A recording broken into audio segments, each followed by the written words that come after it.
বিএনপিতে ফিরে যাবেন না আওয়ামী লীগের নাকি গুপ্ত আপনি আপনি নাকি আওয়ামী লীগের জন্য বয়ান তৈরি করেন, আপনি আওয়ামী লীগের পক্ষে কাজ করেন, আওয়ামী লীগের গুপ্ত? তো আপনি কি আওয়ামী লীগের গুপ্ত না জামায়াতের গুপ্ত? গুপ্ত এমন একটা বিষয় যেটা আমার ক্যারেক্টারিস্টিক্সের সাথে যাই না। আমি অতি প্রকাশ্য বলেই আমার সাথে হয়তো অনেক সময় অ্যাডজাস্টমেন্ট প্রবলেম হয়ে যায়। আমার আগের সংগঠনের সাথে যেটা হয়েছে, ধরুন তারা চাঁদাবাজি করছে, তার চাঁদাবাজি ইলেকশনের আগে, ওটা নিয়ে আমি কথা বলেছি, দলের সাথে আমার দূরত্ব তৈরি হয়েছে। আমি নানান অপকর্ম যেগুলো হচ্ছিল দলে সেগুলো নিয়ে সোচ্চার হয়েছি। অফকোর্স 5ই অগস্টের পর এগুলো সারফেসড হয়েছে, তখন আমার সাথে একটা দূরত্ব তৈরি হয়েছে। আমি এত কথা না বললে আমার এই দূরত্ব তো হতো না। সো আমার কাছে মনে হয় গুপ্ত থাকার জন্য যে প্রতিভা দরকার সেটা আমার নাই। তো এত কথা বলার দরকার কি আপনার? এইটা বরং ভালো কথা। এত কথা বলার আসলে দরকার কি? আমার ধারণা বিষয়টা আমার জিনের মধ্যেই আছে। আমার বাবাও চুপ থাকতে পারতেন না।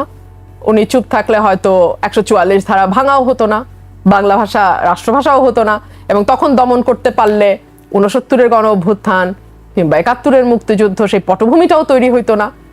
এই যে চুপ করতে না পারা তো আমাদের হেরিডিটারি, এটা আমাদের ব্লাডে। কিন্তু আমি যদি বলি যে আপনি যদি বিএনপি থেকে বহিষ্কৃত না হতেন, বিএনপি থেকে মনোনয়ন পেতেন, আপনি যদি বিএনপি থেকে সংসদ সদস্য হতেন, অবভিয়াসলি আমি মনে করি হতেন, আপনি হয়তো বা মন্ত্রী প্রতিমন্ত্রীও হয়ে যেতেন বিএনপির, আপনি কি এই কথাগুলো বিএনপির বিরুদ্ধে তখন বলতেন? এই সরকারের বিরুদ্ধে আপনি কি কি বলেন আমরা সেটা পরে দেখবো। আপনি কি বলতেন একদম আপনি বুকে হাত দিয়ে বলেন? হ্যাঁ, বুকে হাতে, শোনেন, বুকে হাত দিয়ে মানুষ মিথ্যা বলে, আমি ওই লাইনেই যাব না। আমি আইনজীবী, আমি যুক্তি দেখাই আপনাকে।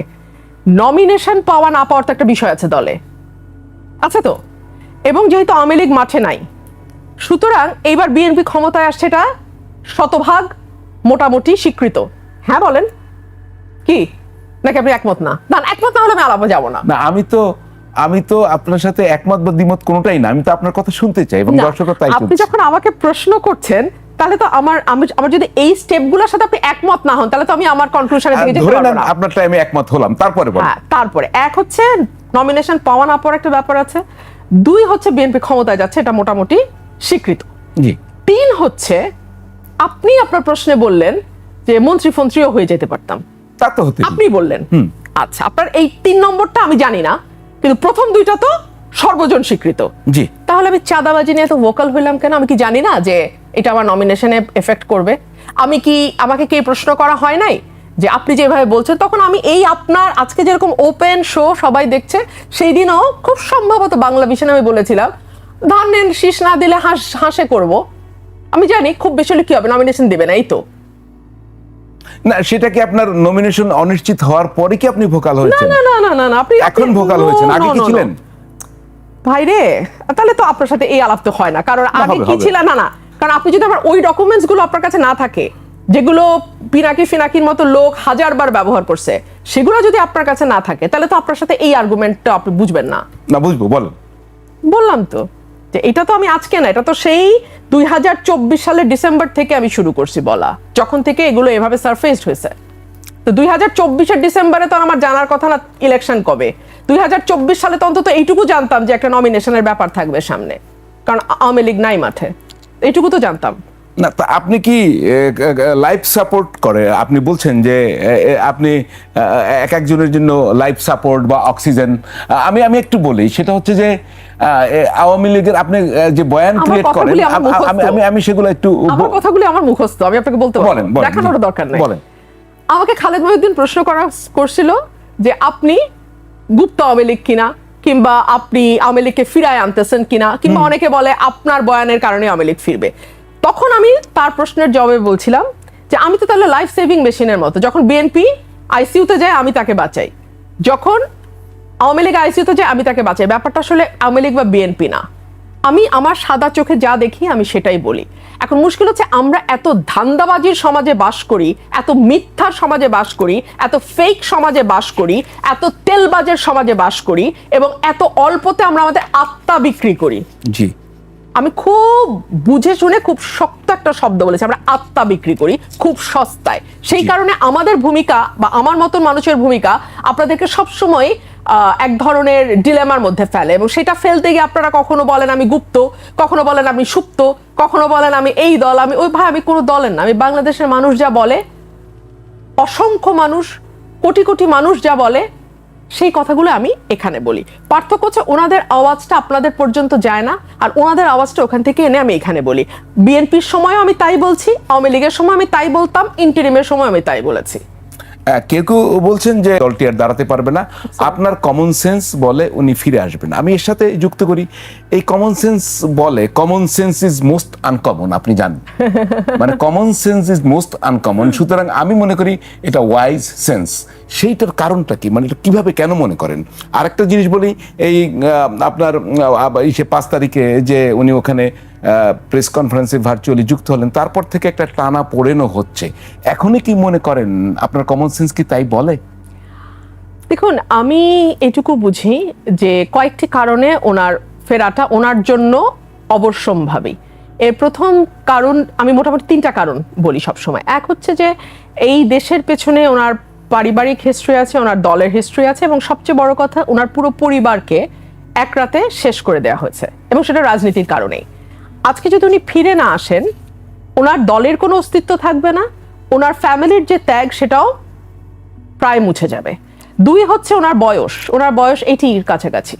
ওনার স্বাভাবিক মৃত্যু যে কোনো দিন হতে পারে। দেশের বাইরে যদি ওনার মৃত্যু হয়, তাহলে যেটা হবে, that will be the last nail in the coffin. এরপর আর কিছু থাকবে না, এবং ওনার শেষ যেই চিত্রটা অঙ্কিত থাকবে সবার মধ্যে, সেটা হচ্ছে যে ওনার একটা স্বৈর শাসকের ভাবমূর্তি, যিনি পালিয়ে গিয়েছিলেন তার নেতাকর্মীদেরকে ফেলে দিয়ে। আচ্ছা, এটা একেবারেই, মানে আপনি ভাই শুনেন, এখন ক্যামেরার সামনে তো অনেকে আপনারা অনেক কথা বলেন না, কিন্তু ক্যামেরার উল্টা পাশেই কিন্তু এই কথাগুলো আপনারাও সবাই স্বীকার করবেন, সবাই। আমি বলে না, এটা সবাই, আমি যতজনের সাথে আলোচনা করেছি সবাই বলছে অ্যাবসলিউটলি তাই। সো এটা যে কেবল আমার সেন্স বলছে তা না। আমি যখন নন পলিটিক্যাল পার্সনের সঙ্গে আলাপ করি, আমার কলিগরা আছেন, আমার ফ্রেন্ডসরা আছে, তারা ম্যাক্সিমামই নন পলিটিক্যাল। প্রতিদিন সকালে আমি কোর্টে যাই, আমার পাশে অনেক লয়াররা বসেন, সামনে পেছনে অনেক লয়াররা বসেন, দেশ নিয়ে আলোচনা হয়, আলাপ হয়। ওনারা যখন প্রশ্ন করেন, আমি যখন প্রশ্ন করি, ওনারা সবাই বলেন যে হ্যাঁ, মানে আমাদের কমন সেন্স তো তাই বলে। জি, তো একটা এই সংক্রান্ত একটাই প্রশ্ন, ওনার তো বাংলাদেশের আদালত, ট্রাইব্যুনালে মৃত্যুর আদেশ হয়েছে, ফাঁসির দণ্ড হয়েছে। তো একজন লোক যদি জানে যে দেশে আসলে ওনার ফাঁসি কার্যকর হবে, তো দেশে আসলে তো ফাঁসি কার্যকর হবে, উনি কেন আসবেন? দেখুন, it's a complicated political situation. ফাঁসি কার্যকর হবে আপনি মানে এভাবে আমরা আসলে বলতে পারি না, কারণ প্রিসিডেন্স আছে, এবং আমি দেখলাম সরকার তরফের আইনজীবীও বোধহয় একই কথা বলেছেন যে ওনাকে for the greater interest of justice তাকে ট্রায়াল ফেস করতে দেয়া হবে। তো এই যে গ্রেটার ইন্টারেস্ট অফ জাস্টিস, সেটার একটা ভূমিকা আছে, 1, আন্তর্জাতিক একটা ভূমিকা আছে, 2, 3 হচ্ছে আওয়ামী লীগ বড় দল, সুতরাং তাদের দলেরও একটা চাপ থাকবে। সো মানে এটা তো আর আসলে কুদ্দুস বা রহিম না যে আপনি ধরলেন আর ফাঁসি দিলেন। হ্যাঁ, কারণ আমি আমার আইন অঙ্গনের 25 বছরের অভিজ্ঞতায় আমি দেখেছি যে বাংলাদেশের মতন দেশে কুদ্দুস আর রহিমের বিচার যেভাবে হয়, আপনার বিচার সেভাবে হবে না, হয় না। হ্যাঁ, সো সুতরাং এখানে আপনি যদি তাকে XYZ হিসেবে ধরে নিয়ে কথা বলেন, তাহলে সেটা একরকম, কিন্তু বিষয়টা তো এরকম না। আর ট্রাইব্যুনালের নিজেরই প্রেসিডেন্স আছে। জামাতের একজন নেতা সম্ভবত 5 আগস্টের পরে ওনার কিন্তু ফাঁসি হয়ে গেছিল, পরে আবার তিনি অ্যাপিলের সুযোগ পাচ্ছেন, এবং খালাসও এখন পার্লামেন্টেও উনি আসেন। সো এই প্রেসিডেন্স কিন্তু অলরেডি ক্রিয়েট হয়ে গেছে।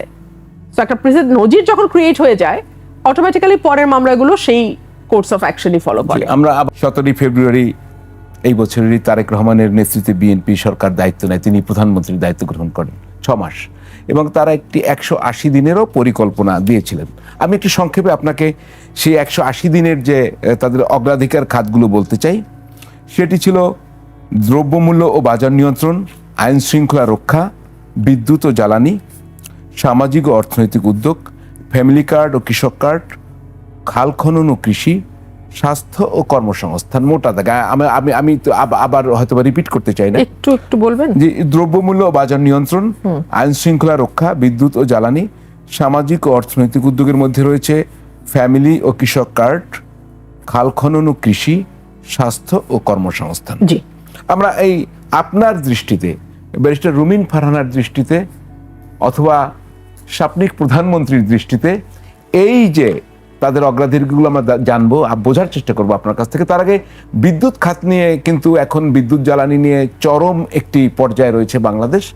আমাদের অর্থমন্ত্রী কি বলেছেন একটু শুনি।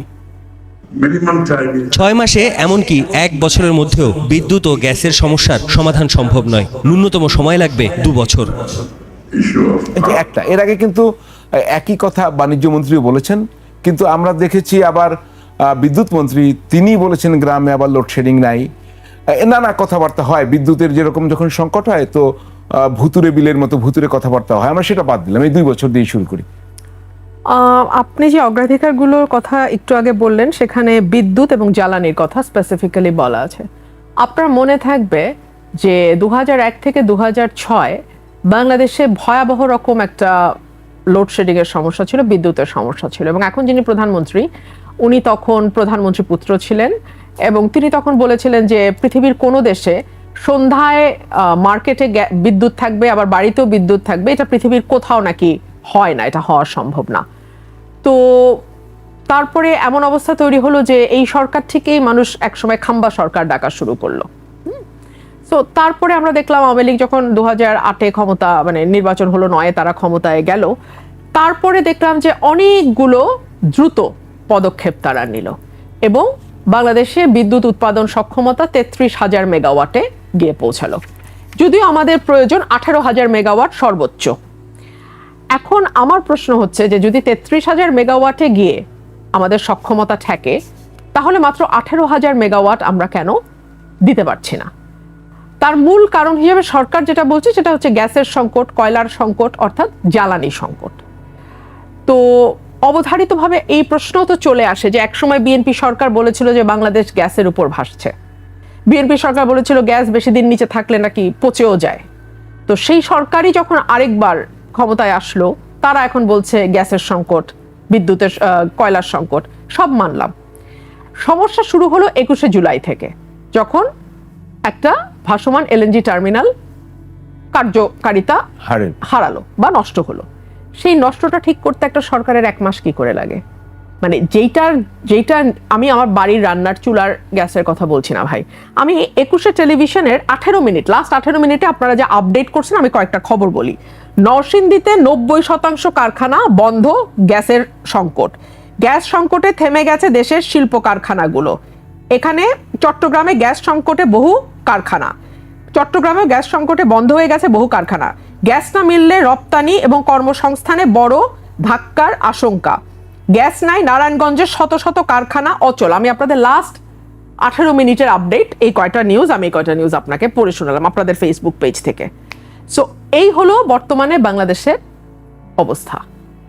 আমি জানি না যে একটা টার্মিনাল ঠিক করতে 1 মাসের বেশি সময় কেন লাগছে, কারণ আমাদের আবার সমস্যা কি হচ্ছে, 18 বছরের একটা অভ্যস্তা বাংলাদেশের মানুষের তৈরি হয়ে গেছে যে তারা বিল বেশি দিছে, কিন্তু কারেন্ট নাই ঘন্টার পর ঘন্টা, এটা আবার তারা দেখে নাই, এই অবস্থা তারা পড়ে নাই। বা কারখানাগুলো বন্ধ হয়ে যাচ্ছে একটার পর একটা, কারণ গ্যাস সাপ্লাই নাই। হ্যাঁ, গ্যাসের সাপ্লাইয়ের সমস্যা ছিল, কিন্তু এইরকম ভয়াবহ সমস্যা।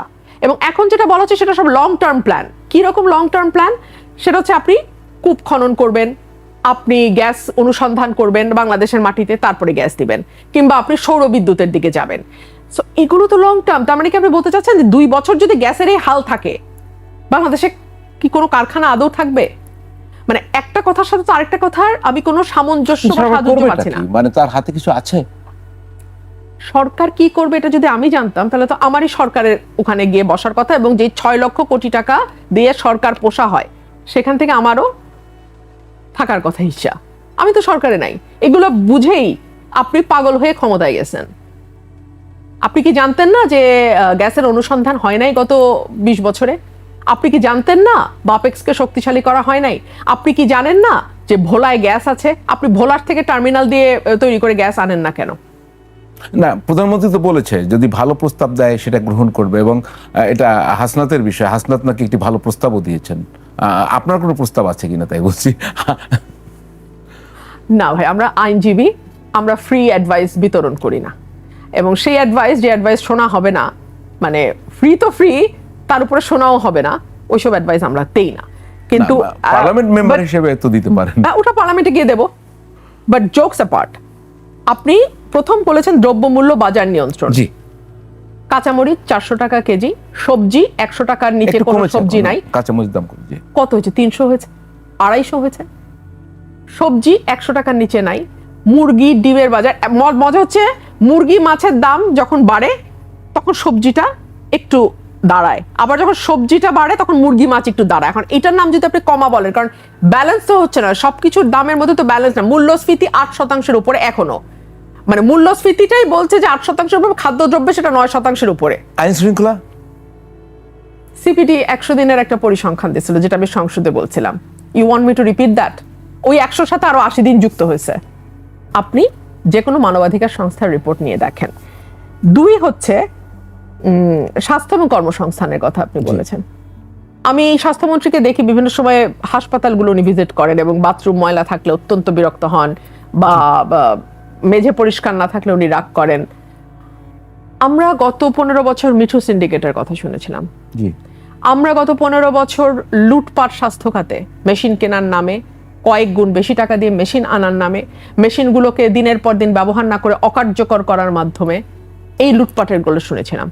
এগুলো নিয়ে কি আপনারা এখন পর্যন্ত এই সরকারের কোনো বাণী বা কোনো যেটাকে বলে রিপোর্ট দেখেছেন? আমি দেখি নাই। হাম নিয়ে সরকার তো কাজ করছে। হ্যাঁ, 900-র উপর বাচ্চা মারা যাওয়ার পরে, এবং সেই হাম নিয়ে যখন আমি কথা বলেছি, আপনারা সবাই দেখেছেন সেই কথার প্রেক্ষিতে কি কথা হয়েছে। সো কার্ডের ব্যাপার যদি আপনি বলেন, সরকার ফ্যামিলি কার্ড, কৃষক কার্ড এগুলো তো করছে, আজকেও তো। হ্যাঁ, ওটা হচ্ছে যে ভালো উদ্যোগ, নিশ্চয়ই নিশ্চয়ই, কেন নয়। কিন্তু মুশকিল হচ্ছে বিধবা ভাতা, বয়স্ক ভাতা, প্রতিবন্ধী ভাতা, এগুলোকে যদি আপনি এখন কোনোটার নাম কৃষক কার্ড দেন, কোনোটার নাম ফ্যামিলি কার্ড দেন, কোনোটার নাম মহিলা কার্ড দেন, দিতে পারেন। মানে তাহলে তাহলে সমস্যাটি কোথায়? সরকারের মন্ত্রিসভা আছে, উপদেষ্টারা আছেন, সহকারী উপদেষ্টারা আছেন। আমরা যদি সর্বশেষ বলি, রাশেদের মতো বিদগ্ধ উপদেষ্টারাও সেখানে গিয়েছেন। রাশেদ আবার 2 জন, আপনি কার কথা বলছেন? রাশেদ মাহমুদ তিতুমির না, সর্বশেষ। আচ্ছা, রাশেদ যুগ গণ অধিকার পরিষদ ছিলেন, বিএনপি পরে। মানে উপদেষ্টা পরিষদ তো আছে, মন্ত্রী পরিষদ তো আছে, তো সরকার ওয়ার্ক করতে পারছে না কেন? আপনার অবজারভেশন আর কি, বা সাকসেসফুলি পারছে না কেন, বা ব্যর্থতা আছে কিনা? এক হচ্ছে রাষ্ট্র পরিচালনার জন্য যিনি মূল স্টিয়ারিং এ থাকেন, তাকে সব বিষয় জানতে হবে, বিষয়টা তেমন নয়, কিন্তু কাকে দিয়ে কোন বিষয়টা হবে এটা তাকে জানতে হবে। 1। 2 হচ্ছে শহীদ রাষ্ট্রপতি জিয়াউর রহমান অত্যন্ত সফল হয়েছিলেন বিকজ তিনি প্রত্যেকটা ক্ষেত্রে কে কোন ক্ষেত্রে দক্ষতা আছে, মেধা আছে, সেই ক্ষেত্রে তিনি তাকে যুক্ত করেছেন। 3 হচ্ছে আমরা এর আগে যে অ্যাডভাইজার প্যানেল দেখেছিলাম ব্যাক ইন 2009, 10, 11, 12, হ্যাঁ, যে আওয়ামী লীগের শুরুর দিকটা, আপনি সেই অ্যাডভাইজার প্যানেলের সাথে এই অ্যাডভাইজার প্যানেল একটু চোখ বন্ধ করে আপনি চিন্তা করেন। আমি নাম বলবো না, কারণ আমি কাউকে বড় বা ছোট করার কিছু নাই এখানে। সো দুটো আপনার কিছু না, গুগল করে দেখেন কারা তখন অ্যাডভাইজার ছিল, কারা এখন অ্যাডভাইজার।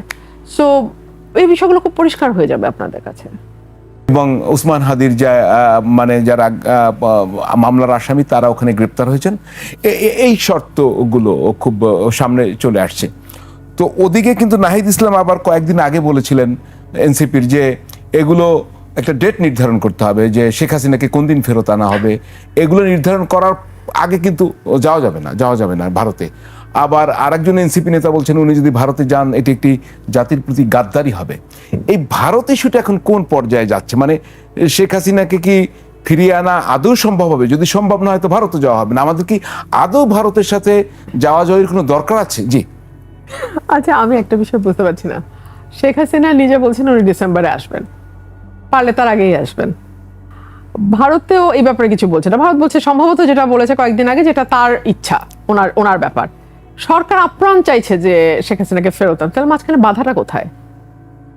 1, উনিও আসতে চাইছেন, এনারাও আনতে চাইছেন, তাহলে বাধা কোথায়? বাধাটা কে দিল? সরকার ছায়ার সাথে যুদ্ধ করছে না? 1। 2 হচ্ছে শেখ হাসিনার কাছে যদি ভ্যালিড পাসপোর্ট থাকলে উনি যে কোনো দিন আসতে পারে। পাসপোর্ট যদি না থাকে ট্রাভেল পাস ইস্যু করবে। সরকারকে ট্রাভেল পাস ইস্যু করছে? উনি তো বলে দিয়েছেন উনি ডিসেম্বরে আসবে, তো সরকার ট্রাভেল পাস ইস্যু করে দেখ, তাহলে তো উনি যে কোনো দিন চলে আসতে পারে। তাহলে তো আর মানে একটা সরকারের সঙ্গে যুদ্ধ ঘোষণা করার কিছু নাই, কারণ এটা একজনের ব্যক্তির ব্যাপারে কথা হচ্ছে, এবং সেই ব্যক্তি নিজেও আসতে চাচ্ছেন, সরকারও নাকি তাকে আনতে চাইছে। তো হয়ে গেল, অসুবিধা তো নাই। কিন্তু ইন্ডিয়ান এক্সপ্রেস, ভারতীয় পত্রিকা, একটু পত্রিকার ব্যাকগ্রাউন্ডে আমরা দেখতে চাই। ওরা আজকে একটা নতুন খবর দিয়েছে, সেখানে বলছে ভারতীয় আদালত, যে ভারতীয় আদালত সিদ্ধান্ত নেবে। এটা কি একটি নতুন মাত্রা পেল কিনা? আমি ঠিক জানি না কেন তারা এটা বলেছে, রিপোর্টটা আমি পড়া হয়নি, আমি জাস্ট হেডলাইনটা দেখেছিলাম যে ভারতের আদালত উইল ডিসাইড। বাট এটা কোর্টে কি হিসাবে গেল বা কোর্টে আদৌ কিছু আছে কিনা সেটা আমার জানা নাই। তবে অনেক সময় দেখা যায় যে গভর্নমেন্ট কোর্টের কাছে একটা ওপিনিয়ন চাইতে পারে, হ্যাঁ, যে এটা সুপ্রিম কোর্ট কি মনে করে। বাট শেখ হাসিনার ইস্যুটা এত পলিটিক্যাল যে এখানে সুপ্রিম কোর্টের কাঁধে বন্দুক রাখবার প্রয়োজন আছে কিনা আমি ঠিক জানি না, এটা ভারত সরকার ভালো বুঝতে পারবে। একদম শেষ যে তাহলে বাংলাদেশ ভারত সম্পর্কটা কোন দিকে যাবে? মানে এই সম্পর্ক তো ইন্টারিম গভর্নমেন্টের সময় আমরা খুব খারাপ অবস্থায় দেখছি, আমরা এখন আরো খারাপ অবস্থায় যাবে। তো আমাদের সেই ডিপ্লোম্যাটিক জায়গাটা কিভাবে আমাদের প্রস্তুত হতে হবে? ধরেই নি ভারতের সাথে সম্পর্ক ভালো হবে না, তাহলে আমাদের কি করতে হবে? আমাদের তো এগিয়ে যেতে হবে। আমরা এই ব্যাপারে আমাদের জামাত আছে, এনসিপি আছে, তাদের সঙ্গে সরকার পরামর্শ করবে কি করা যায়। আমাদের কথা বলার তো আর কোনো পরামর্শ আমি চাইতে পারি। এমপি হিসেবে তো আমার মানে বক্তব্য দেওয়ার জন্য আমি সময় পাই না, পরামর্শ আর দিব, পরামর্শ দিতে তো লম্বা সময় লাগে, তাই না? জি, আমি তো 2 লাইনের বক্তব্য দেওয়ারই টাইম পাই না। মানে কোথায়? সংসদে। তাহলে কি আওয়ামী লীগের আমলে পেতেন? না, পেতাম না, কিন্তু লড়াই টড়াই করে অন্তত স্পিকার কখনো বলতেন না যে চিফ হুইপের কাছে যান বা অমুকের, ওনার হাতে যেটুকু আছে উনি ওইটুকু দেওয়ার চেষ্টা করতেন। এখন তো আমি না, এখন ধরেন এখনকার পার্লামেন্টে আপনি এ পর্যন্ত যেটুকু সময় পেয়েছেন, তো আওয়ামী লীগের সময় পার্লামেন্টে কি কম্পারেটিভলি কখন আপনি বেশি সময় পেতেন, এখন না আগে? এটা মাত্র 6 মাস হয়েছে, আমি আরো কিছুদিন গেলে আমি বুঝতে পারবো। তবে মোটামুটি একই, তবে আমার মনে হয় আরো 6টা মাস যাক, আমার কাছে আরো ক্লিয়ার হবে। না, আপনার কাছে আমার কেন জানি মনে হয় আপনি কিন্তু বলেন প্রায়, আমি একদম শেষ পর্যায়ে গিয়েও শেষ করতে পারলাম না, আপনি এই সরকারের সাথে আগের সরকারের কোনো পার্থক্য দেখতে পাচ্ছেন নাকি? শুনতে পারবো সেটা? পার্থক্য পাচ্ছি না তো, আমি আপনাকে এখানেই বলছি কোনো পার্থক্য নাই তো। আপনি পার্থক্য পাবেন কেন? সেইটা ছিল সেন্টার লেফট টু ফার লেফটের একটা পার্লামেন্ট, এটা হচ্ছে সেন্টার রাইট টু ফার রাইটের একটা পার্লামেন্ট। ওখানেও বিরোধী দল ছিল ঘরে পোষা, এখানেও বিরোধী দল এখন পর্যন্ত ঘরে পোষা। কিন্তু তখন ওখানে যে বিরোধী দল ছিল তাদের এই লক্ষ্য ছিল না যে তারা একসময় 70 থেকে 170-এ যাবে, কিন্তু এই বিরোধী দলের লক্ষ্য হচ্ছে 70 থেকে 170। এবং যতদিন পর্যন্ত সেই ফেভারেবল কন্ডিশন না হচ্ছে ততদিন পর্যন্ত সরকারকে বড়ভাবে ডিস্টার্ব না করা, সিম্পল। জি, আপনি তো বেশ উত্তেজিত হয়েও যান মাঝে মধ্যে, কিন্তু আমার খুব ভাবতে দেখতে কষ্ট হয়। একদা বিএনপির লোক, আপনি এত বিএনপি বিরোধী কেন হলেন? মনে হয় যেন আমি যদি বলি ওই পার্লামেন্টে দেখতাম আমরা রুমিন ফারহানা কথা বলছে বিএনপি, এখন যদি পার্লামেন্টে দেখি এনটি বিএনপি কে কথা বলছে, রুমিন ফারহানা, একই অঙ্গে এত রূপ। আমার মনে হয় আমার রূপটা স্ট্যাটিক, আপনাদের রূপ পাল্টায় যায়। দেখুন, আপনাদের ধারণা এরকম যে কোন একটা দল যখন আপনি করবেন তখন আপনি সেই দলটার ভুল ত্রুটি সম্পর্কে একদম কথা বলতে পারবেন। এটা এক ধরনের দাসত্বমূলক মনোভাব আমাদের মধ্যে আছে। তো ওই যে আমি বললাম প্রধানমন্ত্রী গাড়ির পিছনে মন্ত্রী দৌড়াবে, বা প্রধানমন্ত্রী পার্লামেন্টের চেয়ারে বসলে হামাগুড়ি দিয়ে মাটির সাথে গিয়ে মিশে প্রধানমন্ত্রীর সাথে কথা বলবে। এটা আমি শেখ হাসিনার পার্লামেন্টেও দেখেছি, এটা আমি তারেক সাহেবের পার্লামেন্টেও দেখি। একেবারে হামাগুড়ি দিয়ে গিয়ে মন্ত্রী এমপিরা প্রধানমন্ত্রীর পা ধরে গিয়ে কথা বলে। বিনয় হতে পারে, হ্যাঁ, তো খুবই ভালো। মানে বিনয়টা আপনি আসলে কোন জায়গায় কতটুকু দেখাবেন, দুটো মানুষের মধ্যে বিনয় কোন পর্যায়ে যাবে আর আপনার সৃষ্টিকর্তার সামনের বিনয়টা কোন পর্যায়ে যাবে, দুটো যদি এক হয়ে যায় তাহলে বিপদ না? তো এনিহাও আমি আসলে আমার অবস্থান একই। তখনও আমি যে অন্যায় অবিচারের বিরুদ্ধে বলেছি এবং আপনাদের পত্রিকা রিপোর্ট ঘেটেই বলেছি। আমি এমন না যে নিজে মানে একেবারে নিজের পত্রিকা বের করে সরজমিনে তদন্ত করে বলছি না, আপনাদের এস্টাবলিশ নিউজ পেপারে যা বের হয় সেটার ভিত্তিতে বলছি। আজকে আমি যে রেফারেন্সগুলো দিলাম, এই যে 21 টেলিভিশন, আপনার চ্যানেলে বসে আপনার চ্যানেলের রেফারেন্স দিয়ে কথা বললাম। এখন এইটা যদি এখন আপনি বলেন যে অমুকের বিপক্ষে গেল, আপনি অমুকের পর, না, আমি কারো বিপক্ষে বা কারো পক্ষে না।